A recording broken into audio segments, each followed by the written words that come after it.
Okay, this is Ken Rossignol at the Chesapeake Today. We're here with Karl Pence at Linda's Cafe out on her patio, and in the distance you're looking at her food truck, which goes around trucking food to places and events, fire departments and whatnot, county fair. Look for it everywhere.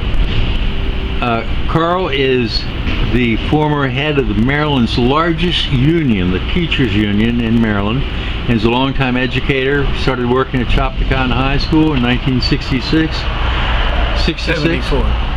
Oh, 74. Sorry. 74. I'm much younger than you think. Okay. All right. So you have some good perspectives. You're also an elected member of the Democratic Central Committee, correct? Yes, I am. Okay. All right. So, Karl, do you want to talk about education first or politics? Oh, a little about education, maybe. Okay. How about, what are your views on education today? I think I was asked about my 50 years in the school system, what was my impression. And I thought about it and thought about it. And I have one strong impression. When I came here in 1974, I didn't understand what was going on, and over time, as I look back, now I realize what it was. A desire to make the schools teacher-proof. Teacher-proof? Teacher-proof. That every single reform that anybody has brought has been to take the teacher out of the decision-making process. The rhetoric sounds like they believe in teachers making decisions, but the facts and the actualities are they don't. What do they want to replace it with? The TV show? Well, I think that this, for some people, I think this period of what they call a pandemic, when they had to go to electronic, was a blessing from some educational god, because it was the beginning of a way to really teacher-proof it. And what I mean by that is not that teachers are infallible individuals, but that anybody who learns anything in life learns it from imagination and from making mistakes. And when you have somebody some far off place writing out what people are supposed to be doing, and they're not supposed to be sticking their own opinion and their own ideas in, their own experiences in, you're teacher-proofing the place, and you are ruining the quality of what we expect our kids to have. The idea that was reflected in the comprehension scores of the students after COVID. Everything went in a dumpster. Well, there's another horrible mistake. If I were to point in respect to that a horrible mistake, I don't consider a horrible mistake that they wanted people to wear masks, or that they even eventually decided to close the school. They had no information that could lead them in one way or the other, and they made what I think was an intelligent effort. The problem is, when they come back, what did you hear from the big shots?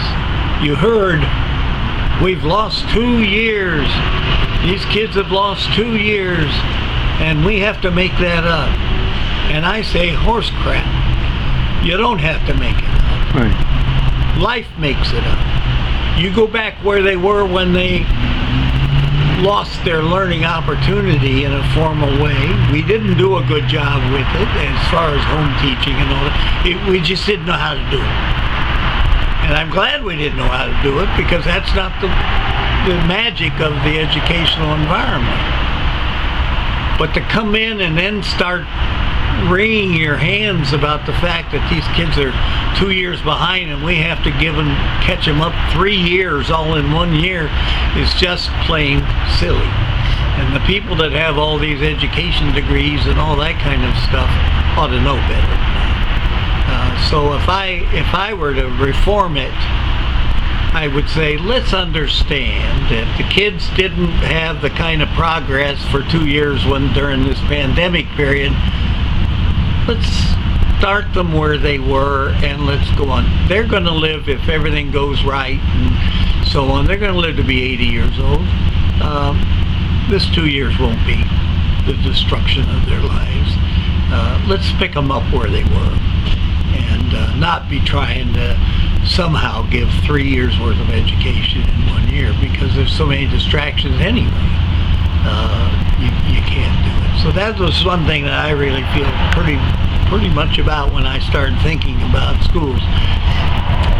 Almost everything that's happened has been trying to remove the intelligent, capable, inventive teacher from the classroom and have a bunch of people that are told what to do.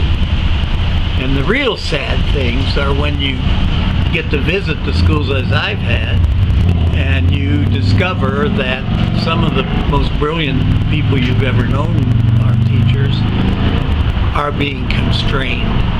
That is really disturbing to me, because you're still in the schools a lot. You substitute teaching? I substitute a bit, yeah. And I had a wonderful experience a couple of years ago where I had 2 months with the class, but I've been going here and there just to kind of keep my feeling up, and it works pretty well.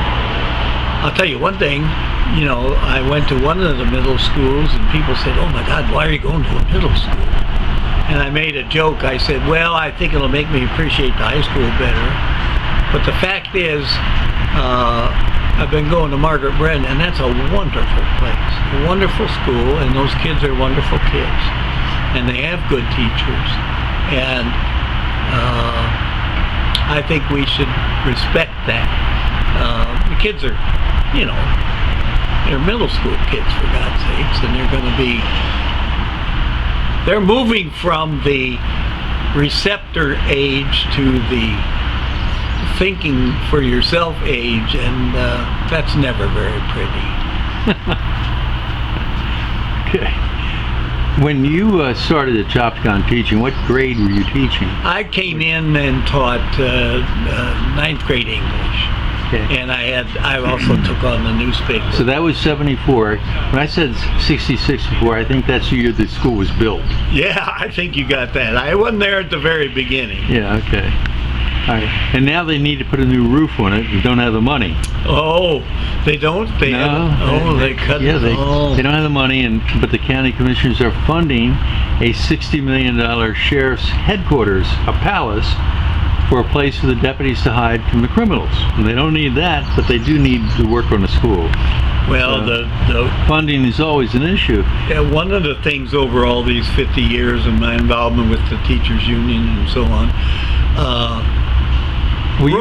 roofing. You worked not only with the teachers union, you worked as a special assistant to Governor Glendening. Yes. And Glendening, with all his other foibles, which you've covered a lot in the past, he was still one of the best governors Southern Maryland ever had. He did direct money into this county, into St. Mary's County. And he didn't do it. He didn't do it because he found this a great politically supportive place. He didn't do it just because he thought he could win back the Democratic vote or something down here. He didn't do it for that. He did it because he had a certain fundamental belief about how communities could improve themselves and so on. And he and Mayor Norris at Leonardtown did some stuff that was obvious to do, but nobody had done. And that was like take that old highway building out there. State Highway Garage. Yeah, the State Highway Garage out there, and when Norris had an idea, and say, well, and now that winery and the Carl, one of the things you were talking about with Glendening, one of the best salesmen for the county over the years has been Steny Hoyer. Steny Hoyer has his annual beef roast or bull roast or whatever it is next week. you're going to be going and attending that? Okay. Probably. All right. Now, he's gotten to be an old codger. I mean, he is really older than dirt. And yet, you have I'm working right now on an article about this guy that's going to run against him that's 35 years old and has no experience, but he thinks he can be our representative in Congress. Hoyer could probably flatulate on the floor of the House and be more effective than this guy would be in 10 years. Now, there's a lot of things about Hoyer I don't like, and a lot of people don't like, but if he's been effective at anything, it's been bringing home the bacon and getting units brought here to Pax River since he was first elected to represent this area in 1992, when his district changes. You know, as an educator and as an aide to Governor Glendening, what do you think of Steny Hoyer, and should he be running again? Well, first I would say that Steny has demonstrated to me almost the perfection of being in a multi-interest body like Congress and being able to dig through and find the things that you can work with people on. His best friend was the congressman and then the U.S. Senator from Missouri, Bond, and Kit Bond, I think his name was. And they were and are very close friends. They're about as far apart on ideology as you could get. But they both wanted their people to drive on safe roads. They both wanted their kids to be educated. They both wanted probably to have fresh water that you could take a fish out of and actually eat. And so he was very good at those things and working with people, not checking their party first and so on. And yet he was a very strong advocate for his party.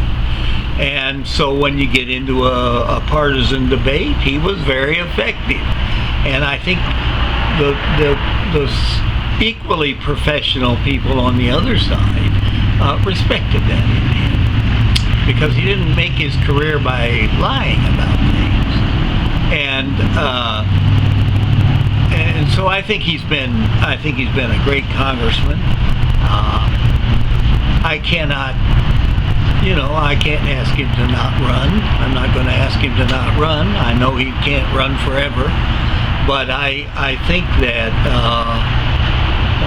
he has brought a lot to it, and I do think he's one of the wise old heads up there that may be worth being there, because he does know how to bridge some of these problems. And they're not the big ones, they're not the incredible ones, they're the ones that affect your everyday life, though, more than some of the others do.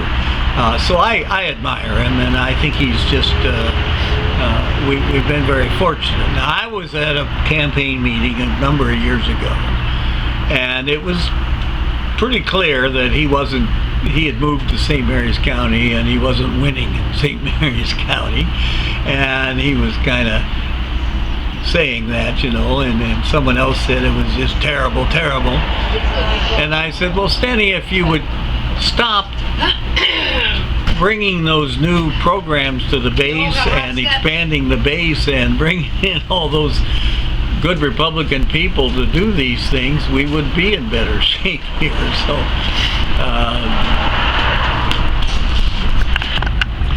I can take political or something if you want to ask me. Karl, you're a member of the Central Committee. You try to come up with candidates to run. Do you really need to work that hard at it when the Republicans actually raise taxes and spend money at a rate that any Democrat would love? I mean, what's the point of opposing them?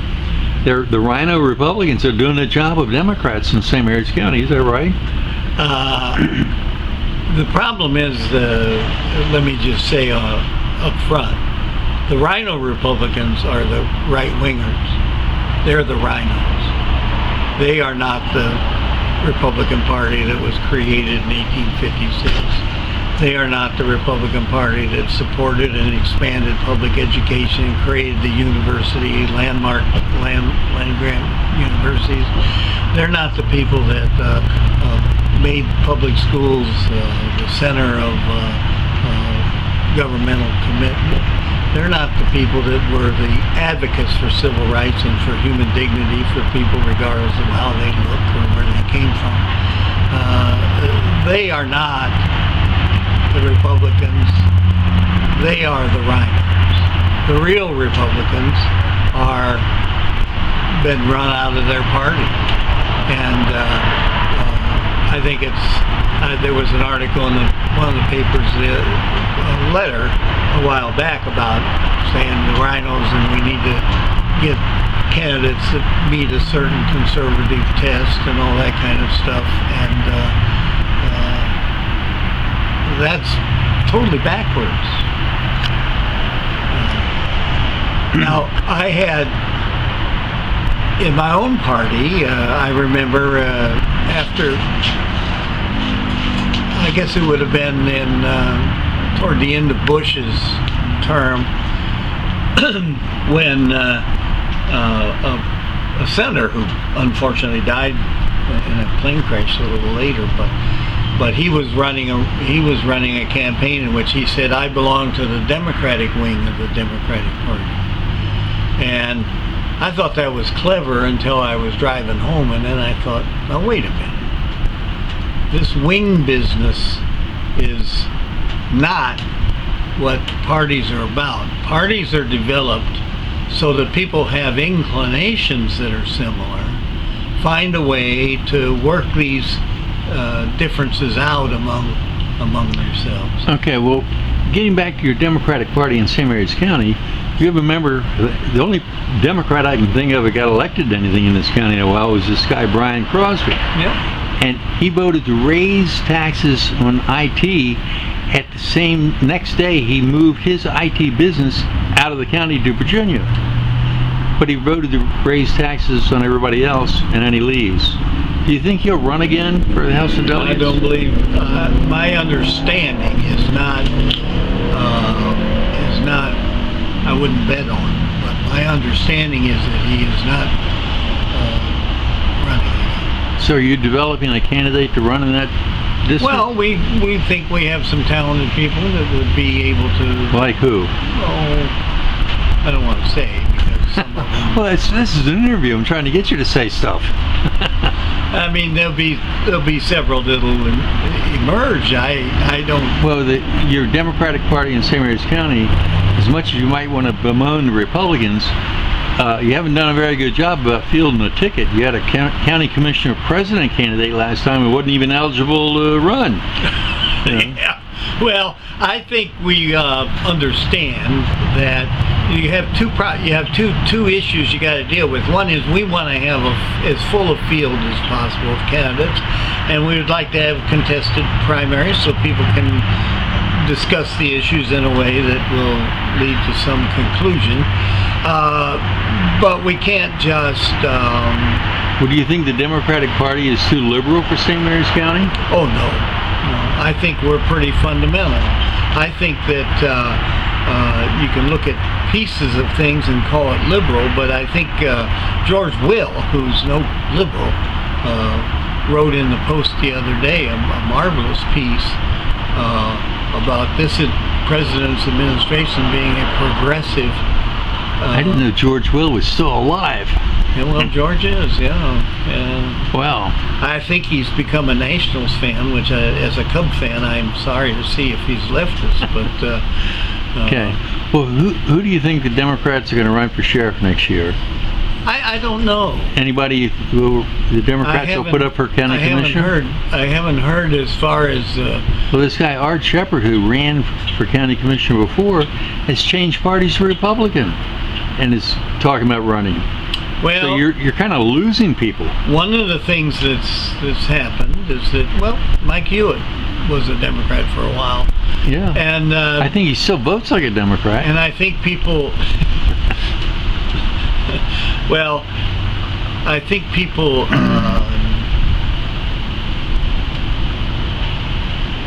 there have been a lot of people who have switched parties because of the majority is clearly a Republican registration now, and I think people don't see the party as very important, And so if they're all, if you just have an R by your name is going to get you automatically elected, I see some people would say, well, I'd rather do that.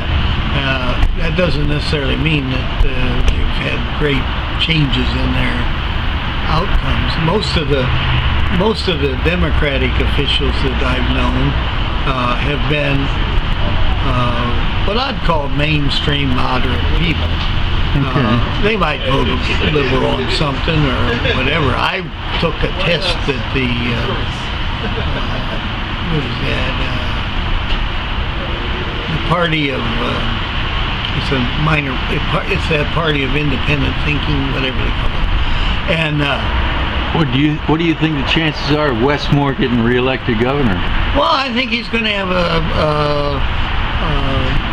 a measure of difficulty because I think he took over a government at a time when the previous governor had used federal funding monies to offset state commitments to budgets, and when those federal funds are gone, suddenly you go from a surplus to a deficit. And I think that's he's going to have a hard time, and he's going to have to find a way to explain that without failing to take responsibility for what he's doing. And Do you think we'll get Larry Hogan back as governor? Well, I think Governor Hogan would be a very formidable candidate, and I would support Governor Moore, but I think that Governor Hogan, I think there are people concerned about whether he gets back into it or not. What would you say to Democrats that are thinking about becoming more involved in their party in St. Mary's County and running? I think that they should be willing to get their hands dirty and deal with the realities of governing. And how do they do that? Well, I think some of the lower level offices, we need to build a group of people in the community that have served. You mean they can't start at the top? Well, some do, and some have special talent, and can, but not everybody can. And I think that we would be, as a party, to present an alternative to an established group. I think it would be good to have as many people running in these lower offices to get the experience of being in government and so on.